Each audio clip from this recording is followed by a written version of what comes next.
পৌঁছে দিয়েছে,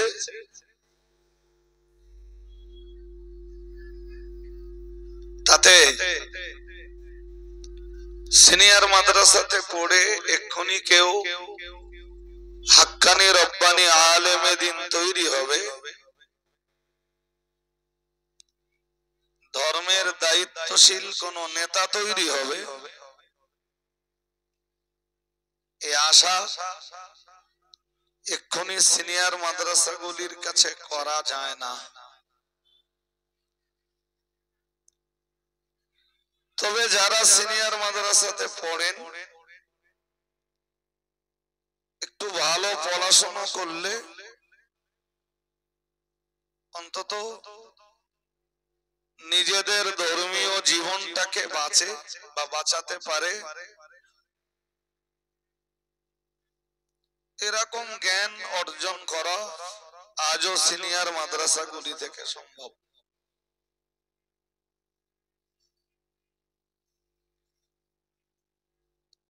কিন্তু ইসলাম যে স্তরের মুহাক্কিক আলেমের কামনা করে, সেই স্তরের মুহাক্কিক আলেম পাওয়া সিনিয়র মাদ্রাসাগুলি থেকে এখন আর সম্ভব নয়।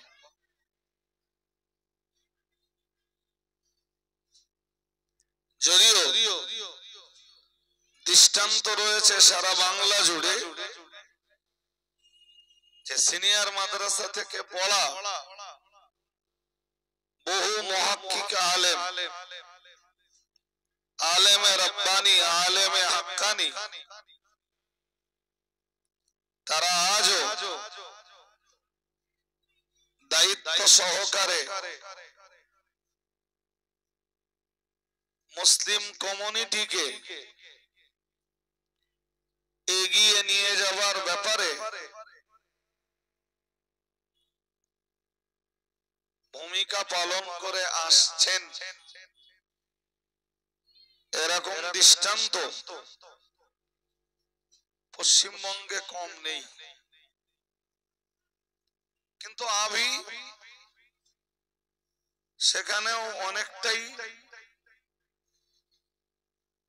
মাইনাস পয়েন্ট, এবং এই মাইনাস পয়েন্টের অনেকগুলি কারণ রয়েছে।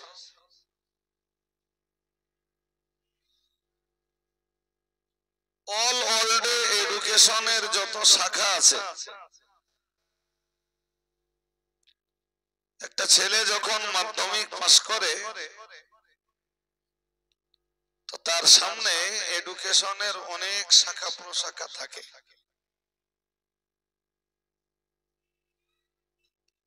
যিনি যে শাখায় বিচারণ করার মনস্থ করেন, তিনি সেই শাখাতে বিচারণ করতে সুযোগ পান। যদিও সচরাচর আমরা যেটা জানি আর্টস, সায়েন্স, কমার্স, কিন্তু একটি ছেলে মাধ্যমিক পাস করার পরে তার সামনে এডুকেশনের হাজারো শাখা ওপেন।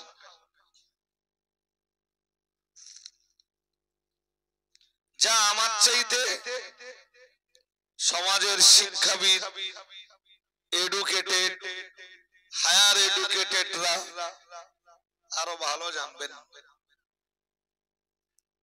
কিন্তু এখানটাতে আমার যে বক্তব্য সেটা হলো,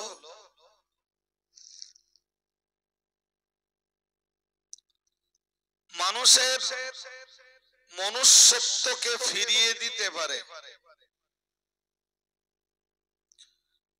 মানুষের হারিয়ে যাওয়া মানবিকতাকে ফিরিয়ে দিতে পারে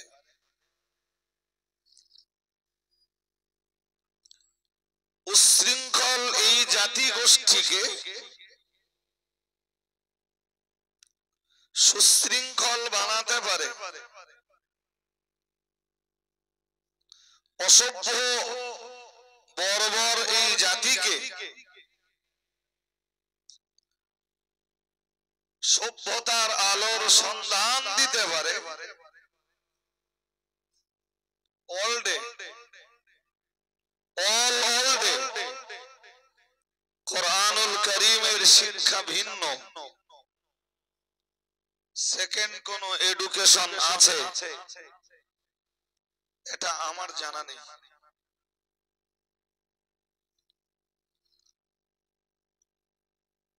আমি মাঝখানে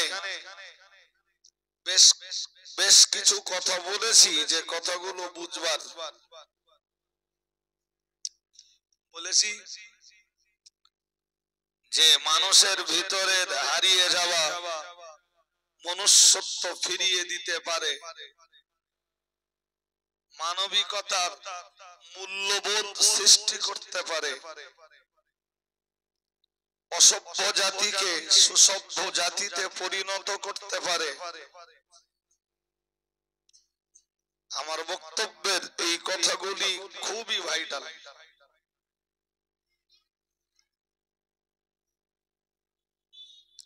সারা পৃথিবী জুড়ে যখন জুড়ে যখন মানবিকতার মূল্যবোধ নিয়ে এত চর্চা, মনুষ্যত্ব নিয়ে যখন এত আলোচনা,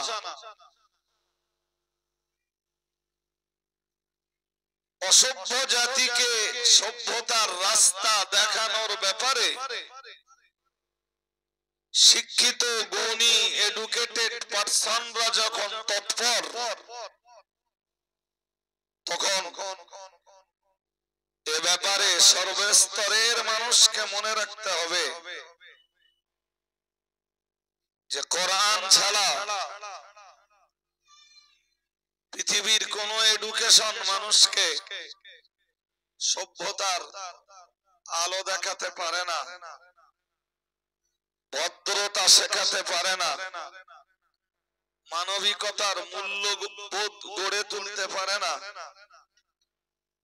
মানুষের ফিরিয়ে যাওয়া, মানুষের হারিয়ে যাওয়া মনুষ্যত্বকে পৃথিবীর কোন এডুকেশনে ফিরিয়ে দিতে পারে না। এবং এই কথাগুলি ফুলবাড়ি গ্রামের সাধারণ মানুষের কাছে আমি তুলে ধরছি তাই না, সমাজের কিছু এডুকেটেড শিক্ষিত বুদ্ধিজীবী জ্ঞানী মানুষদের সামনে আমাকে বসিয়ে দিলে আমি তাদেরকেও এ কথা বলে বুঝিয়ে দেওয়ার ক্ষমতা রাখি। আলহামদুলিল্লাহ।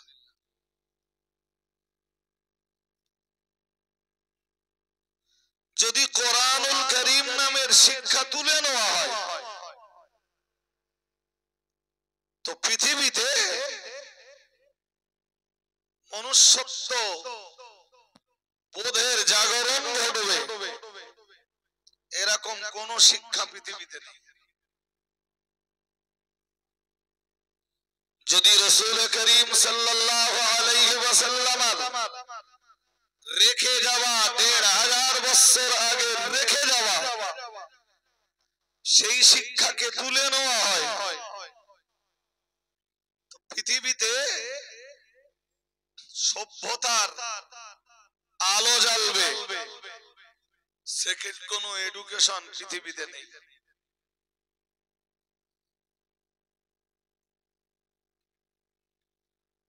আমি স্কুল বলি, কলেজ বলি, ইউনিভার্সিটি এডুকেশন বলি, আমি কোন এডুকেশনের দুশ্মন নই, কিন্তু আপনাকে একটা দুটো দৃষ্টান্ত দিলে বিষয়টা আপনারাও বুঝবেন যে আমি কেন এই কথাগুলো বলছি। ভারতবর্ষ এখনো এডুকেশনে অনেক পিছিয়ে,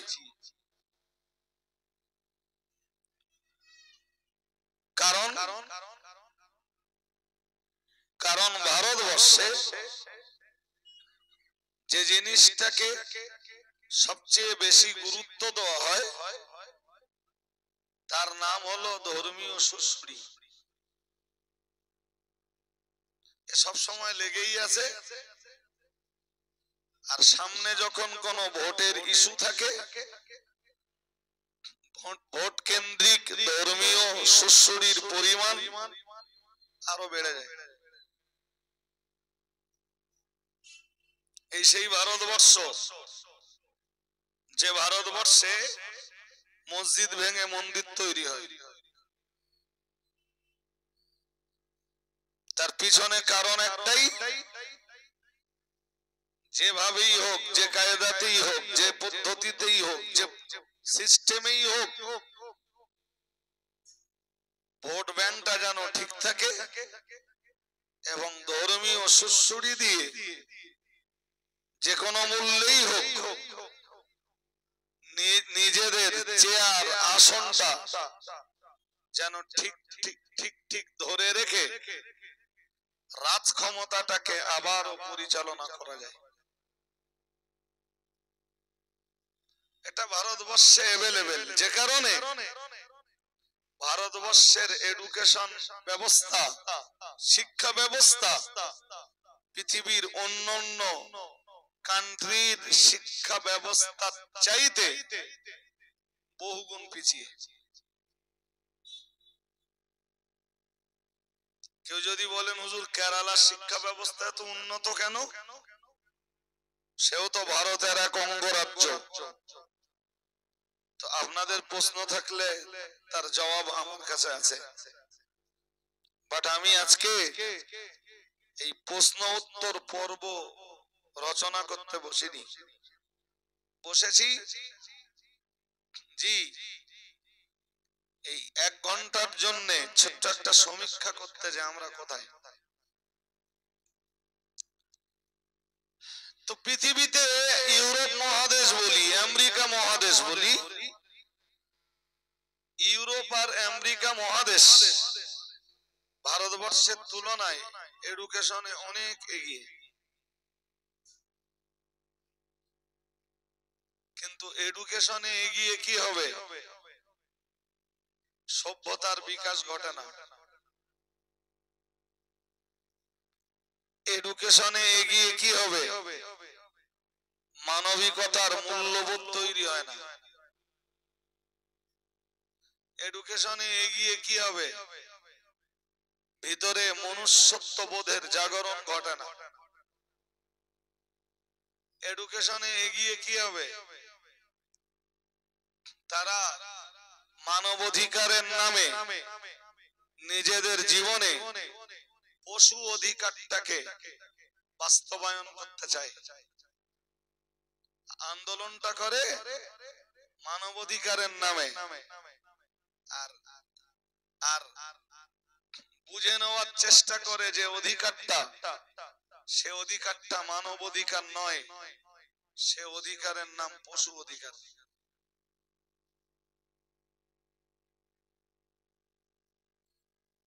এই পশু অধিকারের, পশু অধিকার পাওয়ার লড়াই ভারতবর্ষের মাটিতেও শুরু হয়ে গেছে। এবং হায়ার এডুকেটেড পারসন যারা, তারা এই মনুষ্য জাতি পশু অধিকারটা ফিরে পাক এর পক্ষে কথাও বলছে। এখন যদি আমি মানুষের অধিকার আর পশু অধিকার নিয়ে কথা বলতে যাই, আমার বক্তব্য অনেক লম্বা হবে। এরপরে আপনারা যারা বসেছেন, আমি জানি না বিষয়গুলো আপনাদেরও বোঝাতে পারবো কিনা। বিষয়টা খুব কঠিন, খুব কঠিন। বললে সাধারণ মানুষ ভাববে যে অজ ভালো হয় না। দেখুন, ইসলাম এমন একটা ধর্ম, যে ধর্ম স্তরে স্তরে সকলের মর্যাদা বুঝে দিয়েছে। কাউকে কোন জায়গায় তার অধিকার থেকে দূরে সরিয়ে রাখেনি। ছেলের কাছে মায়ের অধিকার কতটা, মায়ের কাছে ছেলের অধিকার কতটা, বাবার কাছে ছেলের অধিকার কি, ছেলের কাছে বাবার অধিকার কি, সন্তানের প্রতি মা বাপের দায়িত্ব কি, মা বাপের প্রতি সন্তানের দায়িত্ব কি, একজন মানুষের প্রতিবেশীর প্রতি কি আচরণ হবে, নিকটতম প্রতিবেশীর প্রতি কি ব্যবহার হবে, দূরতম প্রতিবেশীর প্রতি কি আচরণ হবে, গ্রামবাসীর প্রতি কেমন আচরণ হবে, আত্মীয় স্বজনদের প্রতি সে কেমন আচরণ করবে। জি, ইসলাম স্তরে স্তরে আলাদা আলাদা করে সবগুলোই বুঝিয়ে দিয়েছে। কার কোনটা অধিকার, কার কোনটা অধিকার নয়, ইসলাম সবকিছু স্পষ্ট করে দিয়েছে। যারা যারা বসেছেন কথা মন দিয়ে শুনুন, অন্য মানুষ কথা ছাড়ুন। আমি কথা বলছি, কষ্ট করেই কথা বলছি। জি, এখন যদি ইসলামকে তুলে নেওয়া হয়, ইসলামের এডুকেশনকে যদি তুলে নেওয়া হয়, তো মানুষের মনুষ্যত্বের যে অধিকার, সেই অধিকার আর কিচ্ছু থাকবে না।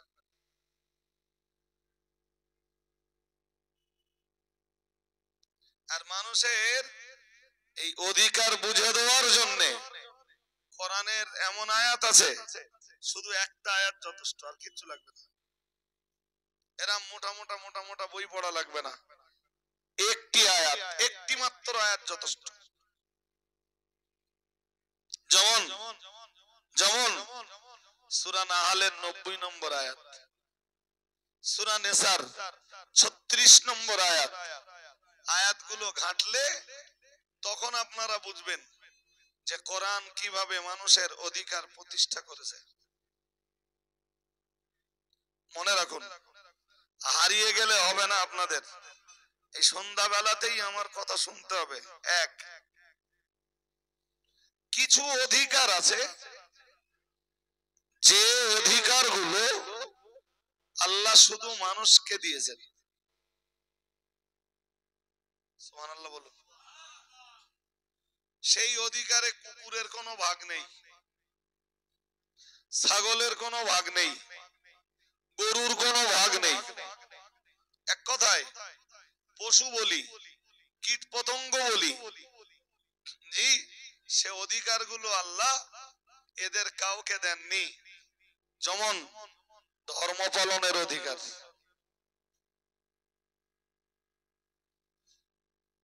আমরা এই যে ধর্ম পালন করি, এই অধিকারটাও আল্লাহর দেওয়া অধিকার। এবং আপনার বাড়ির পাশে কেউ যদি ইসলাম ধর্ম পালন না করে অন্য কোন ধর্মকে পালন করে, তার প্রতিও আপনি কোনো হস্তক্ষেপ করতে পারবেন না, তাকে গালিগালাজ দিতে পারবেন না, তার প্রতি বিরক্তি তিরক্তি প্রকাশ করতে পারবেন না। ওটাও ইসলামের নিষেধাজ্ঞা। ওকে তার ধর্ম পালন করতে দাও, তুমি তোমার ধর্মটাকে পালন করো। এক কথায় জি, তাম পৃথিবীর মানুষের এই ধর্ম পালনের অধিকার মানুষের সঙ্গে খাস। এই ধর্ম পালনের অধিকার আল্লাহ কোনো পশুকে দেয়নি, কোনো পশু নেই। কারণ পশুর ভিতরে আদৌ ধর্ম পালন করার যোগ্যতাই নেই। কোরআন এ ব্যাপারে কথা বলেছে, ওয়াহামালাল ইনসান। আল্লাহ বলেন যে ধর্ম পালনের এই অধিকারটা মানুষ নিজেদের উপরে চাপিয়ে নিল তাদের যোগ্যতার কারণে।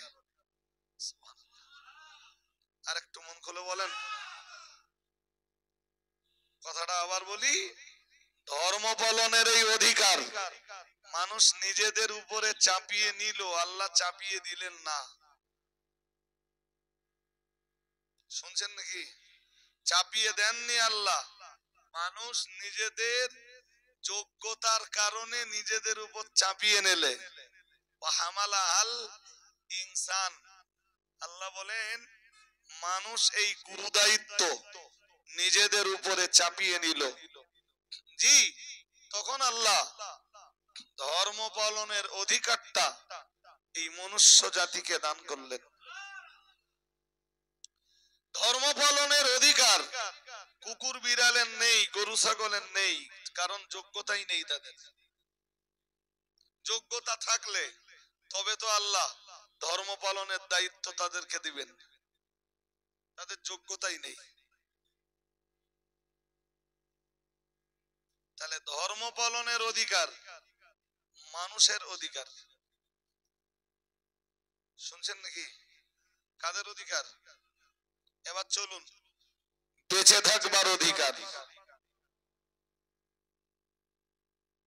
একজন মানুষের প্রথম অধিকার নিরাপত্তার সাথে বাঁচবার অধিকার। এই অধিকারটা মানুষের জন্য নিশ্চিত করতে আল্লাহ কোরআনুল কারীম বহু আয়াত নাযিল করেছেন।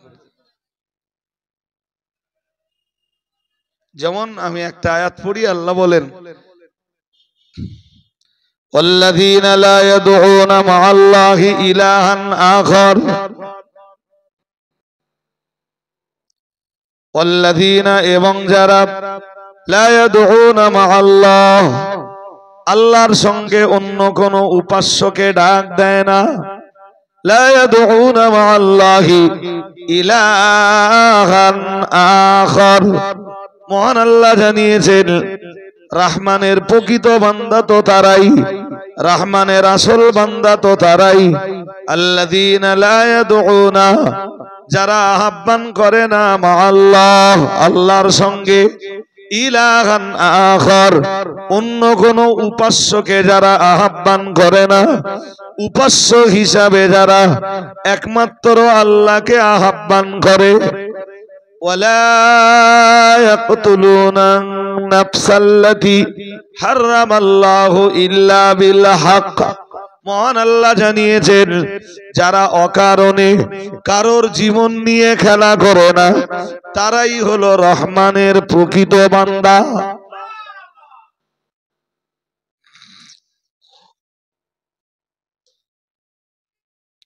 শোনেন, আমি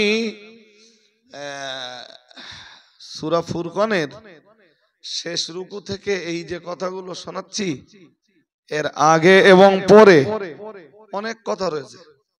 আমি আগের কথাগুলো বলার চান্স পাচ্ছি না, আর পরের কথাগুলো বলারও সুযোগ হয়ে উঠছে না।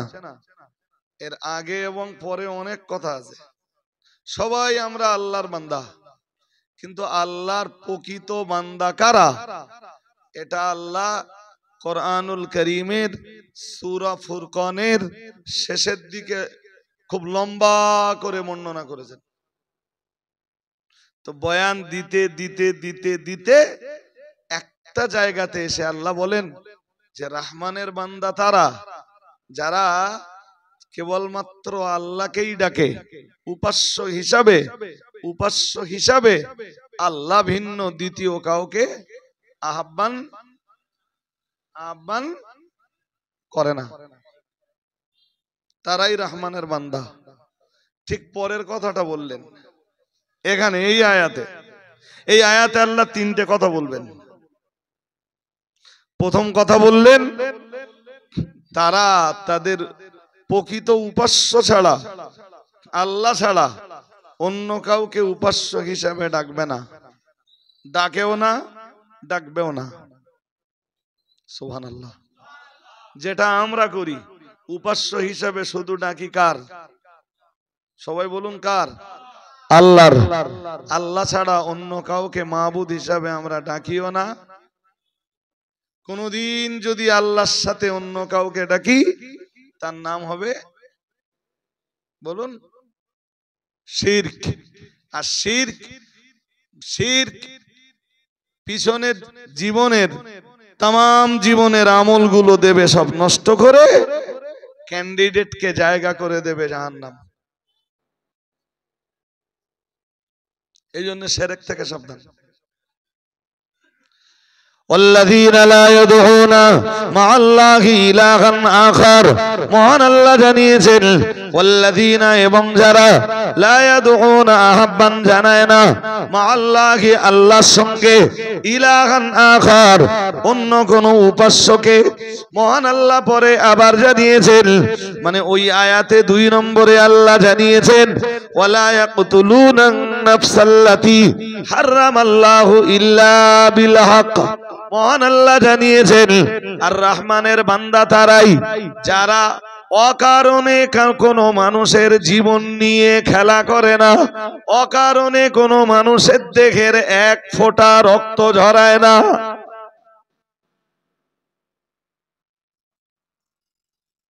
এখান থেকে আরেকটা জিনিস ক্লিয়ার হয়ে যাবে যে যারা মানুষের জীবন নিয়ে মানুষের রক্ত নিয়ে খেলা করে এরা আল্লাহর প্রকৃত বান্দা নয়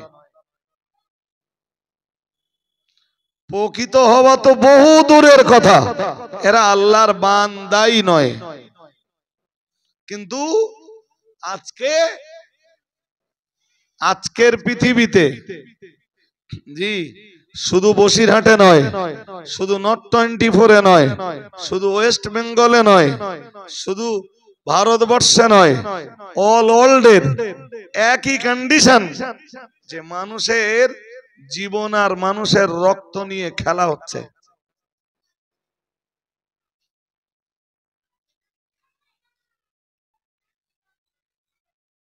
জি আল্লাহ কি বললেন রহমানের বান্দা তারাই ওয়ালা ইয়াকতুলুনা নাফস যারা কোনো জীবনকে হত্যা করে না যাদের কাছে আছে মানুষের জীবনের নিরাপত্তা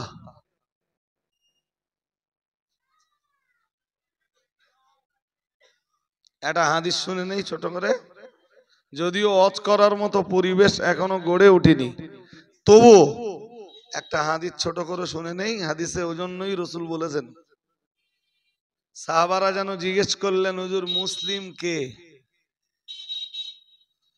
সাহাবারা যেন জিজ্ঞেস করলেন হুজুর মুসলিম কে রাসূল জবাব দিলেন আল্লাহ পাকের হাবিব বললেন কালা আল মুসলিমু মান সালামাল মুসলিমুনা মিন লিসানিহি ওয়া ইয়াদিহি ও কামা ক্বালা আলাইহিস সালাম আল্লাহ পাকের রাসূল বললেন মুসলিম নামের উপযুক্ত ওই মানুষটাই মান সালামাল মুসলিমুনা মিন লিসানিহি ওয়া ইয়াদিহি যে মানুষটার হাত থেকে অন্যান্যরা নিরাপদে থাকে আর যে মানুষটার জবান থেকে অন্যান্য মানুষেরা নিরাপদে থাকে আল্লাহ পাকের রাসূল জানিয়েছেন সেই মানুষটাই হলো মুসলিম নামের যোগ্য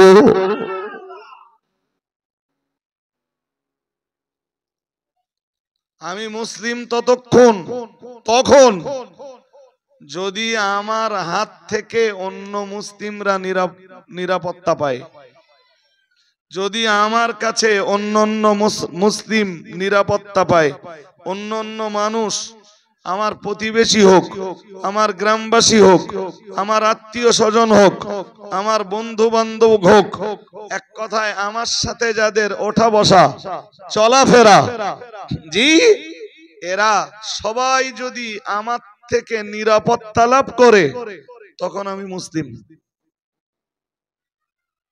আর আমার কারণে এরা যদি আতঙ্কিত হয়ে ওঠে এরা যদি আতঙ্কগ্রস্ত হয়ে ওঠে তাহলে আমি মুসলিম না আমার নাম তখন সন্ত্রাসী আমার নাম জোর করে বলেন আমার নাম কখন যদি আমার কারণে মানুষ আতঙ্কে থাকে আমার কারণে মানুষ ঘরের দরজা খুলে বাইরে আসতে না পারে আমার কারণে মানব জীবন যদি দুর্বিষহ হয়ে ওঠে আমার কারণে যদি মানুষের মানব জীবনের নিরাপত্তা ব্যাহত হয় তখন আমি মুসলিম না তখন কি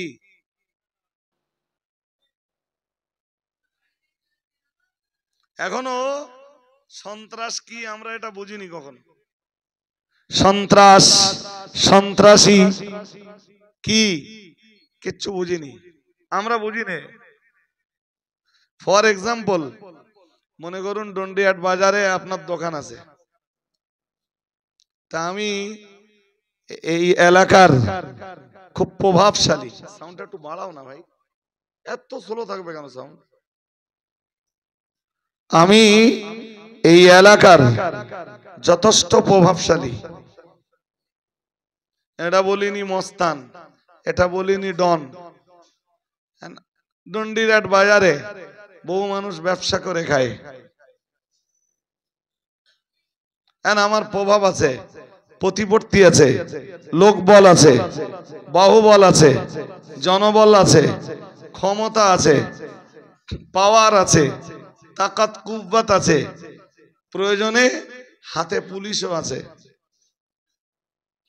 তা আমি আমার লোক দিয়ে আপনি কি করলেন কি করলেন না সেটা কিছু মূল্যায়ন না করে, না বুঝে আপনার দোকানে মেরে দিলুম তালা। আপনি আমার থেকে নিরাপদ? হ্যাঁ না বলে না? হ্যাঁ, আপনি যদি এরপরও আমারে ভাবেন যে আমি মুসলিম, তাহলে সন্ত্রাসী কে? তাহলে সন্ত্রাসীটা তুমি ঠিক করে দাও এবার।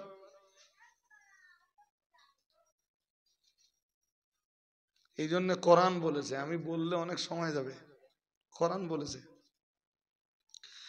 আল্লাযীনা ইয়ানকুদুনা আহাদাল্লাহি মিন বাদি মিসাকিহি ওয়া ইয়াকতাউনা মা আমারাল্লাহু বিহি আইয়ুসালা ওয়া ইউফসিদুনা ফিল আরদি উলাইকা হুমুল খাসিরুন।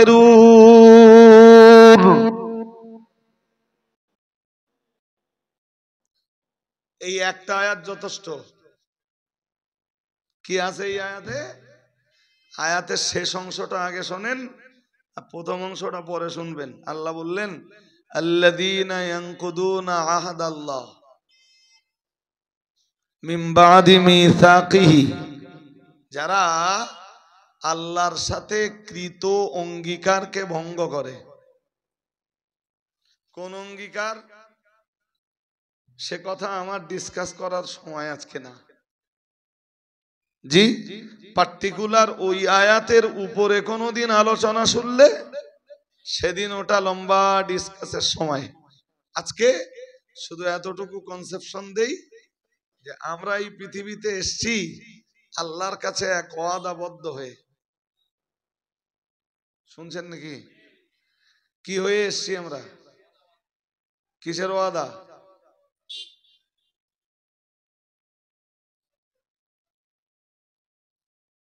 বলুন কিসের ওয়াদা? সূরা ইয়াসিনে আছে, আল্লাহ বলেন আলাম আহাদ ইলাইকুম, আলাম আহাদ ইলাইকুম, আমি কি তোমাদের কাছে অঙ্গীকার নেয়নি?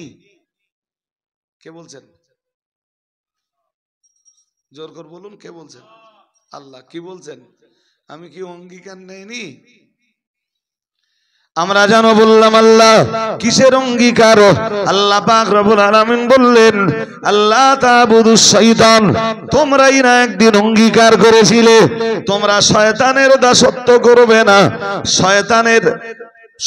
শয়তানের মান্যতা দেবে না, শয়তানির বিরুদ্ধাচরণ করবা, তোমরা শয়তানের রাস্তা ধারণ করবা না, শয়তানের বাতলে দেওয়া রাস্তায় তোমরা নিজেদের জীবনকে পরিচালনা করবা না।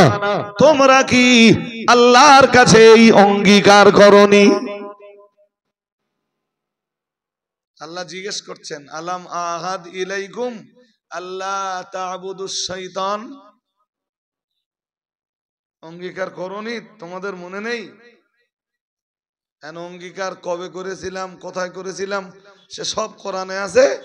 বাট আমার বক্তব্যের প্রাসঙ্গিকতা ওটা নয়। সূরা বাকারা থেকে যে আয়াতটা পড়েছি ওই আয়াতের মর্মটা বুঝুন।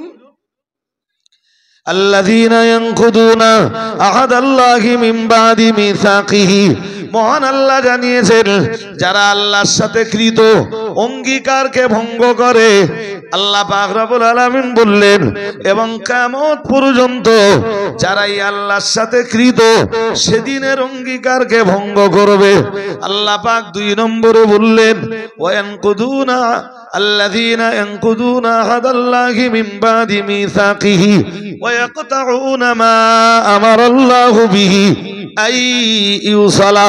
মহান আল্লাহ জানিয়েছেন আর আমি আল্লাহ পাক রব্বুল আলামিন যে সম্পর্ক তাদেরকে বহাল রাখতে নির্দেশ দিয়েছি ওই সম্পর্কে যারা বিচ্ছিন্নতা নিয়ে আসে,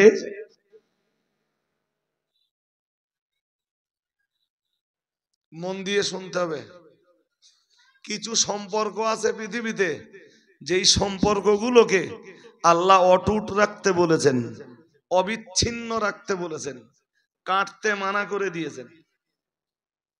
কাটলেই জাহান্নাম। নামাজ থাকবে তবেই জাহান্নাম, রোজা থাকবে তবেই জাহান্নাম, হজ থাকবে তবেই জাহান্নাম, যাকাত দেওয়ার মতো নেক আমাল থাকবে তবেই সম্পর্কের বিচ্ছিন্নতার কারণে জাহান্নাম। যেটা হাদিসে রাসূল বলেছেন, জি এক হাদিসে শুধু একটা শব্দ এসছে কাতিউন। কাতিউন শব্দের অর্থ হলো আত্মীয়তার সম্পর্কে বিচ্ছিন্নতা আনায়নকারী, অর্থাৎ আত্মীয়তার সম্পর্ককে কর্তনকারী, আত্মীয়তার সম্পর্ক যারা কেটে দেয়।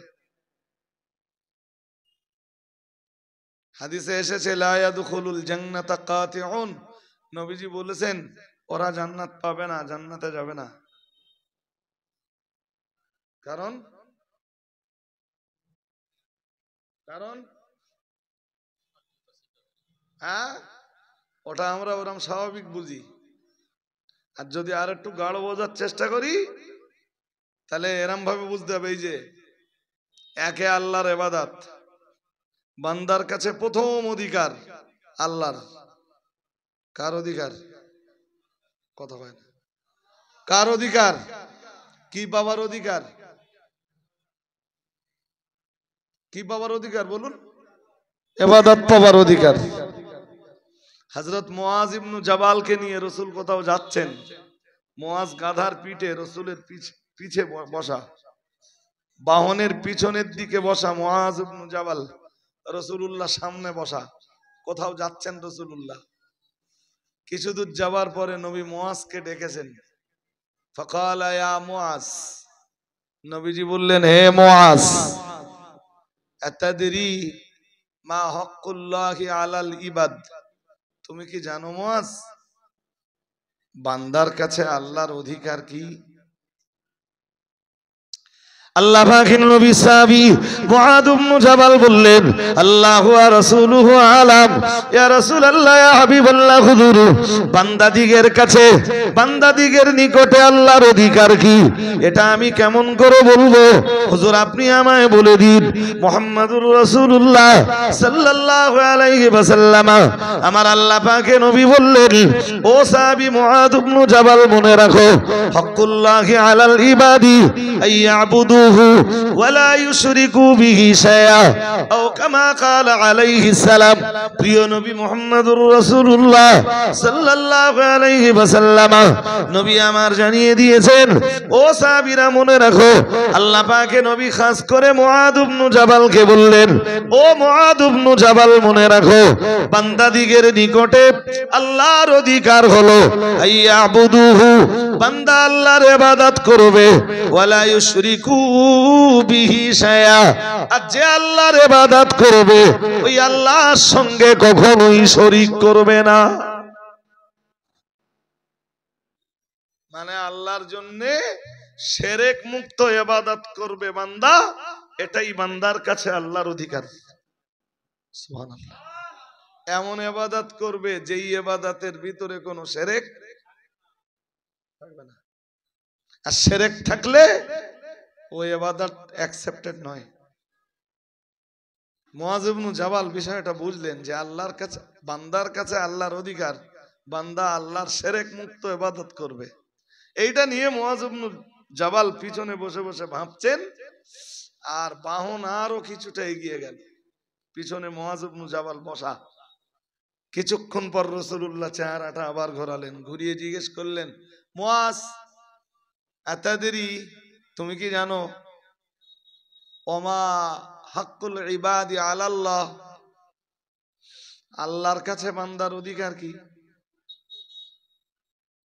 আগেরটা কি ছিল? বান্দার কাছে আল্লাহর অধিকার।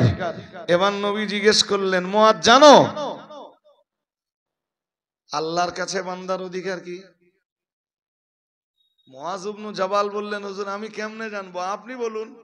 নবীজি জবাব দিলেন, বললেন আল্লাহর কাছে বান্দার অধিকার হলো যেই বান্দা আল্লাহর অধিকারকে আদায় করবে, অর্থাৎ ইবাদত করবে, শিরক মুক্ত ইবাদত, আল্লাহ তখন ওই বান্দার অধিকার আদায় করতে আল্লাহ ইউআযিবাহু আও আল্লাহ ইউআযিবাহুম, বান্দা আল্লাহর অধিকার আদায় করলে আল্লাহ তখন ওই বান্দার জন্য জাহান্নামকে হারাম করে দিয়ে আল্লাহ জান্নাত বরাদ্দ করে দিয়ে বান্দার অধিকারটা তখন তিনি আদায় করবেন।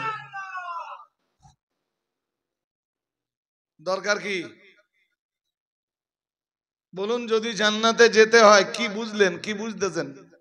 যে আমি আল্লাহর অধিকার আদায় করব, তবে আল্লাহ আমার অধিকার, বলুন বলুন, আমি আল্লাহর অধিকার আদায় না করে জান্নাত কামি হবার বা জান্নাত পাবার আশা করতে।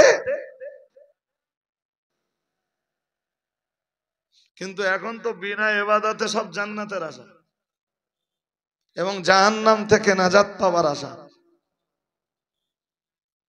রাসূল মুআয ইবনে জাবালকে বললেন, এটা হতে পারে না। তুমি আল্লাহর অধিকার আদায় করলে আল্লাহ তোমার অধিকার আদায় করবেন এবং জাহান্নাম হারাম করে জান্নাত দিয়ে তোমার অধিকার আদায় করবেন। সুবহানাল্লাহ বলুন। জি, তো কি বোঝাচ্ছিলাম বলেন তো? গুলিয়ে ফেললে তো হবে না। আমি এসব বিষয় নিয়ে হয়তো মুখ খুললে অনেক বলতে পারবো, বাট প্রথম অধিকার কার? কথা বলেন।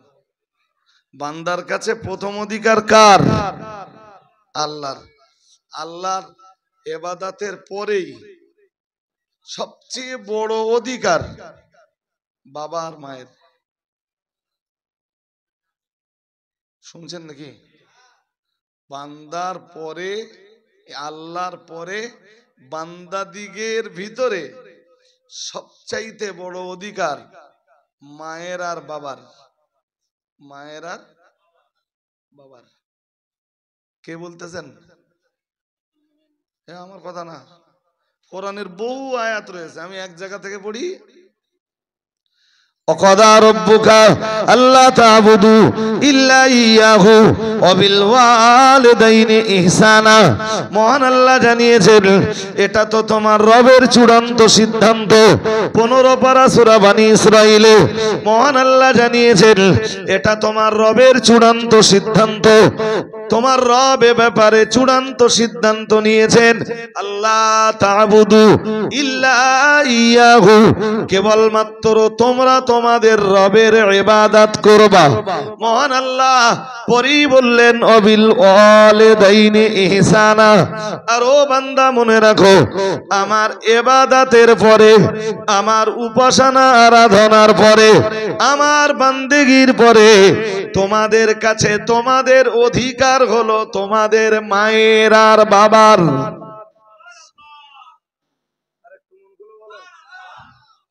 কার কার অধিকার? আর বলতেছেন না কেন? কার কার বলবেন তো? প্রথম অধিকার কার? আল্লাহর। কিসের অধিকার? সেবা পাবার অধিকার না, কি পাবার অধিকার? ইবাদত পাবার অধিকার। তো আল্লাহর এই অধিকার আদায় করার পরে এবারে বান্দা দেখবে তার মা বাবা বেঁচে আছে কিনা। যদি বেঁচে থাকে কি করা লাগবে? কিছু বলে না। কি করা লাগবে? খিদমত, সেবা শুশ্রূষা। কিভাবে করবে? ওটা কোরআন কিছুটা বলেছে, আর কোরআনে যেটা অব্যক্ত ছিল সেটা রাসূলুল্লাহ পুরোপুরি ব্যক্ত করে দিয়েছেন। আমার বক্তব্য সেদিকে না। এবার বলেন তো তিনে কি? দুই তো হয়ে গেল, তিনে কি?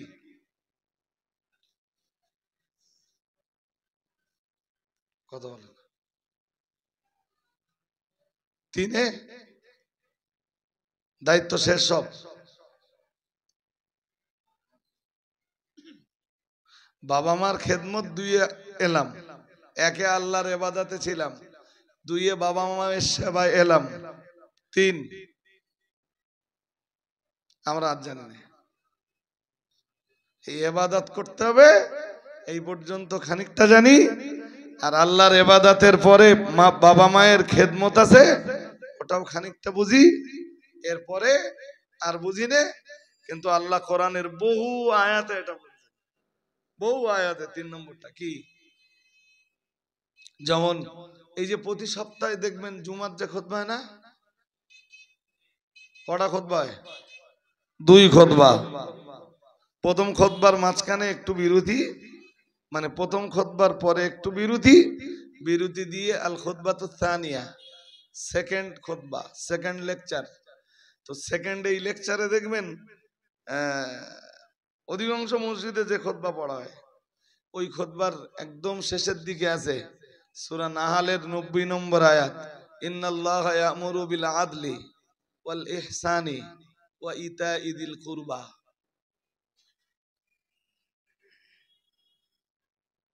ওখানে আদল কি জানেন? ওই যে আল্লাহ বললেন যে ইন্নাল্লাহা ইয়ামুরু বিল আদলি, নিশ্চয়ই আল্লাহ তোমাদের আদলের নির্দেশ দিয়েছেন। তা আদল কি তাও জানি না, আর জীবনে জানবার চেষ্টাও করিনি, মনেও কোনোদিন হয়নি যে আমাদের ইমাম সাহেব রোজ রোজ রোজ রোজ এই কথাটা পড়ে কেন প্রত্যেক জুমায়, জি এইটা পড়ে কেন? আরো তো কোরআনের আয়াত ছিল, সেগুলো পড়ে না কেন? এই আয়াতটা প্রতি জুমায় পড়ে কেন? আসলে ওই আয়াতটা না এমন একটা আয়াত যে একমাত্র আয়াত দিয়ে তাম পৃথিবীকে নিয়ন্ত্রণ করা যায়। কোরআনের এই আয়াতটা এমন একটা আয়াত যে আয়াতটা দিয়ে অল তাম পৃথিবীকে সুষ্ঠুভাবে নিয়ন্ত্রণ করা পসিবল।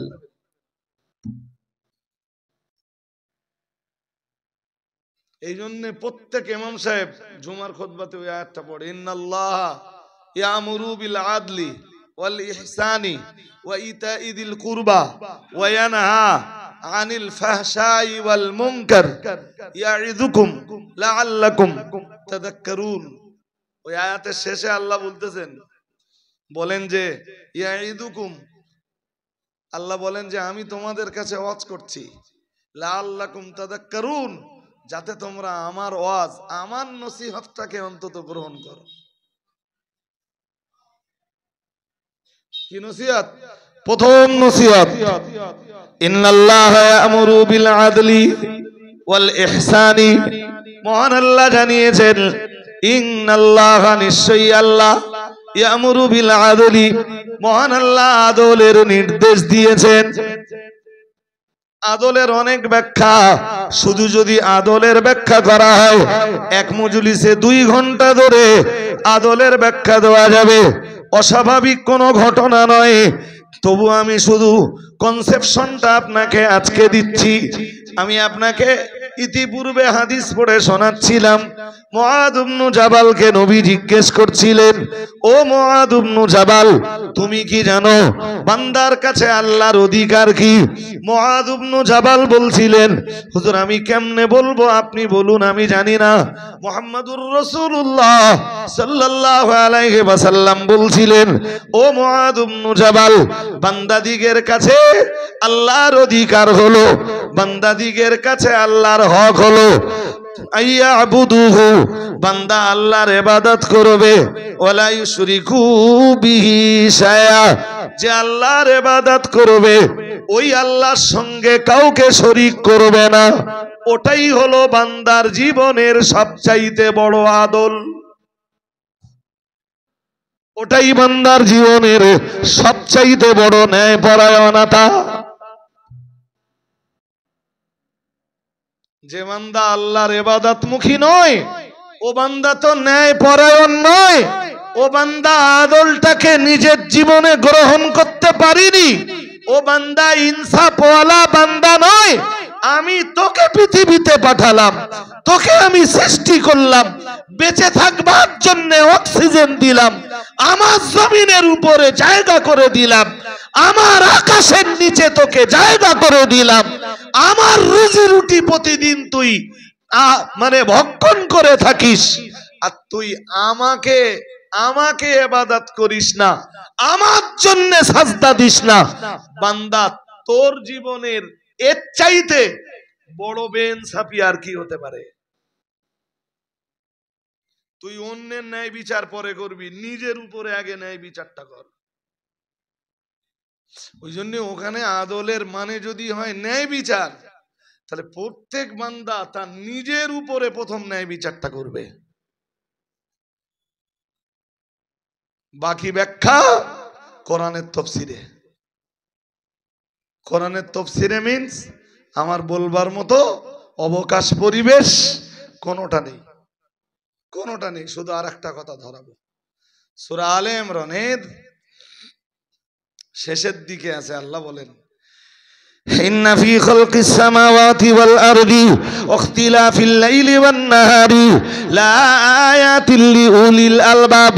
মহান আল্লাহ জানিয়েছেন, ইন্না ফি খালকিস সামাওয়াতি ওয়াল আরদি, নিশ্চয়ই আসমানের সৃষ্টিতে এবং জমিনের সৃষ্টিতে আল্লাহ পাক আবার জানিয়েছেন, ওয়াখতিলাফিল লাইলি ওয়ান নাহারি, রাত আর দিনের পরিবর্তনে মহান আল্লাহ জানিয়েছেন, লাআয়াতিল লিউলিল আলবাব। মহান আল্লাহ জানিয়েছেন, আমি বিচক্ষণ সম্প্রদায় যারা, বিবেকবান মানুষ যারা, তাদের জন্য আমার আকাশের সৃষ্টি, আমার জমিনের সৃষ্টিতে এবং রাত আর দিনের পরিবর্তনের ভিতরে বহু বহু বহু নিদর্শন লুকিয়ে রেখেছি। আরেকটু মন খুলে বলেন, রাত কেন নিদর্শন, দিন কেন নিদর্শন, আকাশে আল্লাহর কি নিদর্শন আছে, জমিনে আল্লাহর কি নিদর্শন আছে, সেগুলো বলতে পারলেও আমার কাছে অবকাশ নেই। যেটা বোঝাচ্ছি এইটা বুঝুন। আমরা আল্লাহকে জিজ্ঞেস করলাম, আল্লাহ এই নিদর্শন আপনি আকাশে, জমিনে, রাতের ভিতরে, দিনের ভিতরে লুকিয়ে রেখেছেন আল্লাহ, তা আল্লাহ এই নিদর্শন গুলো কাদের জন্য লুকিয়ে রেখেছেন? আল্লাহ বললেন, লাআয়াতিল লিউলিল আলবাব, বিবেকবান সম্প্রদায়ের জন্য আমি এই নিদর্শন গুলো লুকিয়ে রেখেছি। আমরা বললাম, আল্লাহ বিবেকবান কারা? আমরা তো ওইটাই বুঝলাম না। এই পৃথিবীর সবাই তো বলতেছে বিবেকবান, আমরা তো এটা বুঝলামই না আল্লাহ, যে বিবেকবান কারা। আল্লাহ বললেন, বুঝলে না? ঠিক আছে, আমার কাছে বুঝে নাও, আমার কোরআন থেকে বুঝে নাও।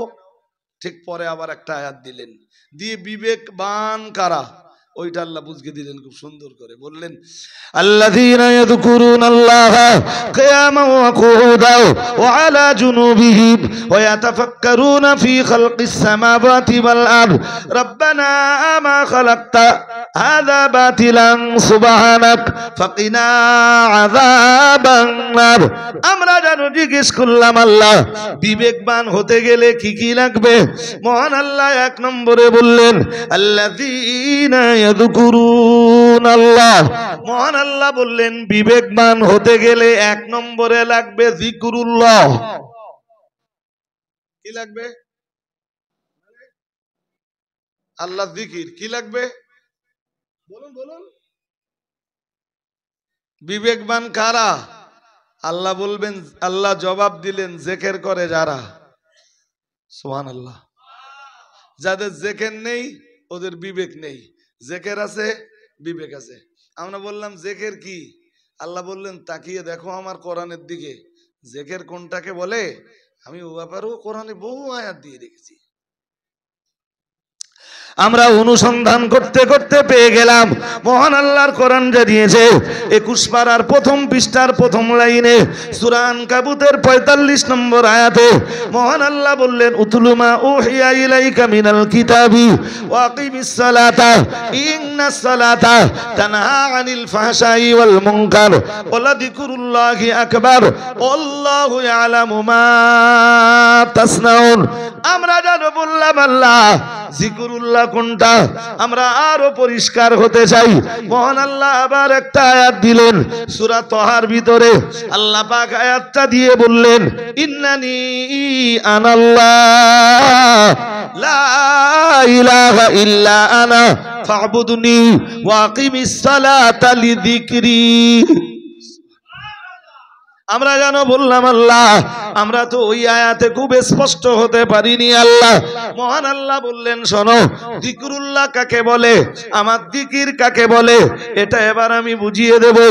ইন্নানি আনাল্লাহ, মহান আল্লাহ বললেন নিশ্চয়ই আমি হলাম আল্লাহ, লা ইলাহা ইল্লা আনা, আমি ছাড়া কোনো উপাস্য নেই, ফা'বুদনি, সুতরাং আমার ইবাদত করো, ওয়াকিমিস সালাতা লিযিকরি, মহান আল্লাহ বললেন আর আমার জিকিরের জন্য সালাত কায়েম করো। সালাত কিসের জন্য এবার বলেন, বুঝতে অসুবিধা হচ্ছে? সালাত কিসের জন্য? আল্লাহ বললেন ওয়াকিমিস সালাতা, তুমি সালাত প্রতিষ্ঠা করো। আমরা যেন বললাম আল্লাহ সালাতের ভিতরে কি পাবো? আল্লাহ বললেন লিযিকরি, ওটাই তো আমার জিকির, আমার জিকিরের জন্য তুমি সালাত প্রতিষ্ঠা করবা। এবার বলুন বিবেকবান কারা? জিকির করে যারা, তাই তো? জিকির করে যারা। জি, জিকিরের মর্ম কি? হ্যাঁ, সুতরাং যাদের নামাজ নেই, বিবেক নেই, নামাজ নেই, ওইটাই তো আল্লাহ 14 পারা সূরা নাহলের 90 নম্বর আয়াতে বললেন ইন্নাল্লাহা ইয়ামুরু বিল আদল। আল্লাহ বলেন আমি তোদের প্রথম নির্দেশ দিচ্ছি আদলের নির্দেশ, ন্যায় পরায়ণ হবার নির্দেশ, ন্যায় পরায়ণতা অবলম্বনের নির্দেশ। তুই যতক্ষণ পর্যন্ত আমার জন্য সাজদায় পতিত না হবি ততক্ষণ পর্যন্ত তুই ন্যায় পরায়ণ না।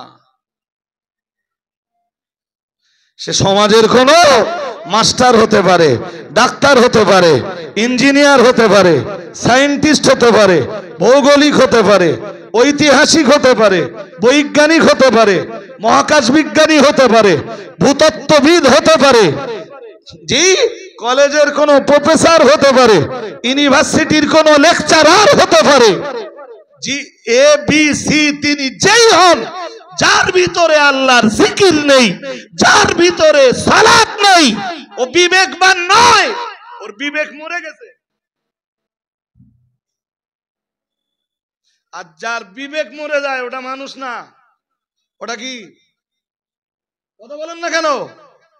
এই জন্যে মনুষ্যত্বের যে শিক্ষা, মানুষ হবার যে একমাত্র শিক্ষা, সেটা শুধু কোরআনের কাছেই পাওয়া যায়।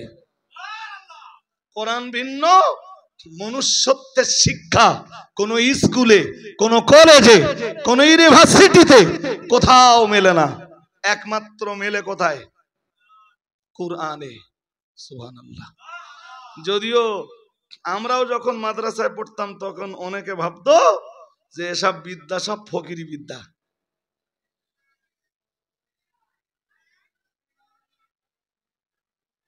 আলেম ওলামা দেখলে মানুষ মনে করে যে এরাই ভিক্ষা টিক্ষা করে আনে সব।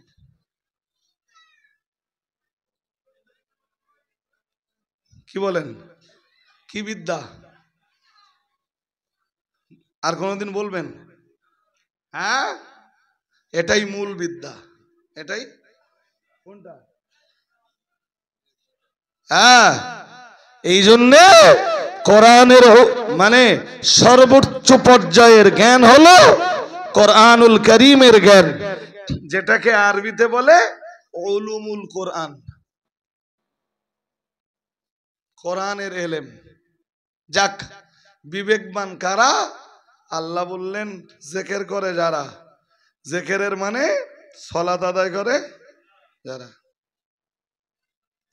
আমরা যেন আল্লাহকে বললাম আল্লাহ সালাত তো আদায় করতে হবে বুঝলাম, বিবেকবান হতে গেলে সালাত তো আদায় করা লাগবে বুঝলাম, কিন্তু সালাত আদায়ের পদ্ধতিটা কি হবে আপনি বলে দেন।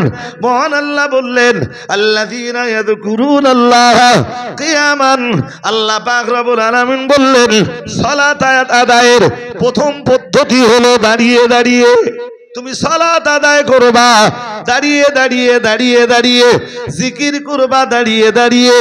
আমরা যেন বললাম আল্লাহ কোনদিন আমার দেহ যদি না টানে, দাঁড়ানোর মতো ক্ষমতা যদি না থাকে, মহান আল্লাহ বললেন কিয়ামাও ওয়া কুউদান, মহান আল্লাহ বললেন বান্দা সেদিন তোকে কষ্ট করে দাঁড়াতে হবে না, সেদিন বসে বসে। তোর প্রতি আমার জুলুম নেই, তুই দাঁড়িয়ে পাচ্ছিস না, সেদিন বসে পড়বি। সুবহানাল্লাহ বলুন। আমরা বললাম আল্লাহ বসেও পাচ্ছিস না, বসবার মতো ক্ষমতাও আল্লাহ নেই। আল্লাহ বললেন বসবার ক্ষমতা নেই, ঠিক আছে, ওয়ালা জুনুবিহিম, সেদিন তুই শুয়ে থাকা অবস্থাতেই আমার জিকির করবি, শুয়ে থাকা অবস্থায় তুই নামাজ আদায় করে দিবি। আল্লাহ শুয়ে থাকা অবস্থাতে নামাজ আদায় করলাম, কিন্তু কেবলার দিকে মুখ করে সালাত আদায় করার মতো নো কন্ডিশন আমার কোনো কন্ডিশন নেই। আল্লাহ বললেন ফাইনামা তুয়াল্লু ফাসাম্মা ওয়াজহুল্লাহ, বললেন তুই যেদিকে ফিরে সালাত আদায় করবি সেদিকে তোর রবের সন্তুষ্টি রয়েছে।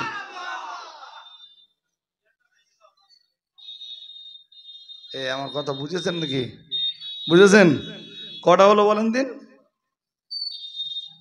আল্লাহ আমি তো এমন কন্ডিশনে পৌঁছে গেছি আল্লাহ, যেই কন্ডিশনে আমার তো ডাক্তার পানি লাগাতেও নিষেধ করে দিয়েছে, তো আমার তো সালাত আদায় করতে গেলে আল্লাহ এই পানি লাগাতে হবে। পবিত্রতা অর্জন না করা পর্যন্ত নামাজের দরজা তো খুলবে না আল্লাহ, কিন্তু আমি তো পারতেছি না আল্লাহ।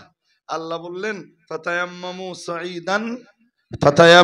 সাঈদান তাইয়্যিবা, তুই পবিত্র মাটি দিয়ে পবিত্রতা অর্জন করে সালাত আদায় কর। কিন্তু তুই আমার দিকে তাকাতে হবে, এবার আমার দিকে হজ হয়ে গেছে, আমার হজ হয়ে গেছে, দৌড় গড়ায় পৌঁছে গেছি আমি। জি কি বোঝাচ্ছিলাম বলুন তো, কি বোঝাচ্ছিলাম? বিবেকবান হতে গেলে হয় দাঁড়িয়ে, আর নইলে বসে, নইলে শুয়ে, যে কন্ডিশনেই হোক সালাত আদায় করতে হবে। সালাত যারা আদায় করে ওরা বিবেকবান, যারা সালাত আদায় না করে ওরা বিবেকবান নয়। সহজ কথা। জি ওটাই আল্লাহ 14 পারা সূরা নাহলের 90 নম্বর আয়াতের প্রথম অংশে বললেন বান্দা ওটাই আদালত, ওটাই ন্যায় পরায়ণতা। ইন্নাল্লাহা ইয়ামুরু বিল আদলি। আমরা বললাম আল্লাহ আর কোন হুকুম আছে? আদলের হুকুমটা বুঝলাম খানিকটা হলেও, আর কোন হুকুম? আল্লাহ বললেন আর একটা হুকুম আছে, ইহসান। কিসের হুকুম? মাল মুরাদু বিল ইহসানে হাউনা, অনেক লম্বা তাফসীর, ইহসানের তাফসীরও অনেক লম্বা। আমরা যদি কোরআনের তাফসীর কোরআন দিয়ে নেই, তাহলে ওয়াকাদা রাব্বুকা আল্লা তা'বুদু ইল্লা ইয়্যাহু ওয়া বিল ওয়ালিদাইনি ইহসানা। যদি কোরআনের তাফসীর কোরআন দিয়ে নেই, তাহলে ফার্স্ট টাইম এখানে ইহসানের মর্ম হবে তোর মা বাপের প্রতি সদ্ব্যবহার। তার প্রতি সেই তো কন্ডিশন একই এসে দাঁড়ালো। 2 পর্যন্ত বুঝলুম, 3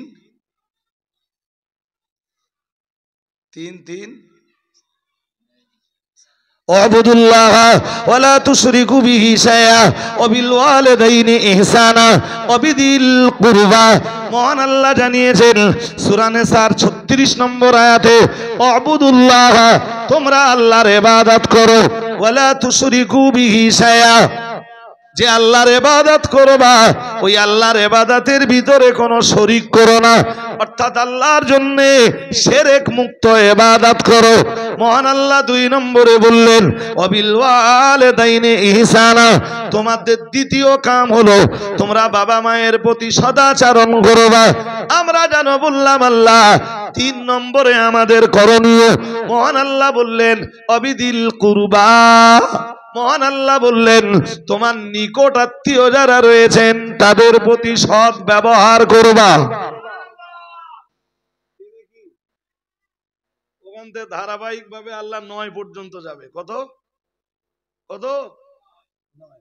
আমরা জানিও নে, বুঝিও নে, বুঝবার চেষ্টাও কোনোদিন করি না।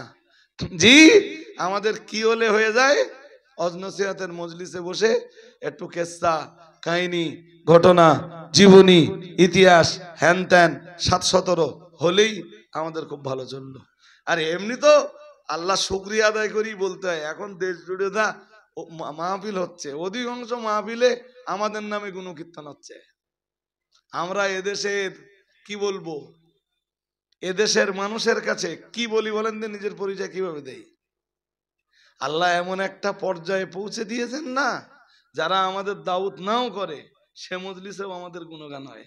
আল্লাহর প্রশংসা করে শেষ করা যাবে না। আল্লাহ আজকের এই মজলিসকে কবুল করুন, বলুন আমিন, বলুন আমিন। মুফতি মাওলানা আবু সাইদ রহমানি তিনি এসেছেন, ওয়াজ নসিহত করবেন। হয়তো আপনারাও ভাবছেন আর আমিও ভাবছিলাম ওয়াজ কমপ্লিট হওয়ার জন্য না আরেকটু সময় লাগে, আরেকটু সময় লাগে, বাট সে সময় না আছে আমার হাতে। আমার 8:30 টাইম বাসারি, এখানে 8:32। ত্রুটি বিচ্যুতি বেয়াদবি ক্ষমা করুন। আজ এই পর্যন্ত থাক, ফের ইনশাল্লাহ নেক্সট টাইম। এই সাজ্জু বলছিল, সাজ্জু কি বলছিলে, এই সাইডটা নাকি খাদিজার সদস্য একটু কম আছে, ফুলবাড়ি অনেক সদস্য হয়েছে এবং আপনারা পয়সা দিয়েছেন, সে পয়সা সাজ্জু খেয়ে ফেলেনি, সে পয়সাও মাদ্রাসায় পৌঁছে উঠেছে, অসুবিধে নেই। আর এই পাঠটাতে খাদিজার একটু সদস্য কম আছে। তো আমি অনুরোধ করব যে সাজ্জুর কাছে প্রত্যেকেই আপনারা খাদিজার একটা করে সদস্য হবেন।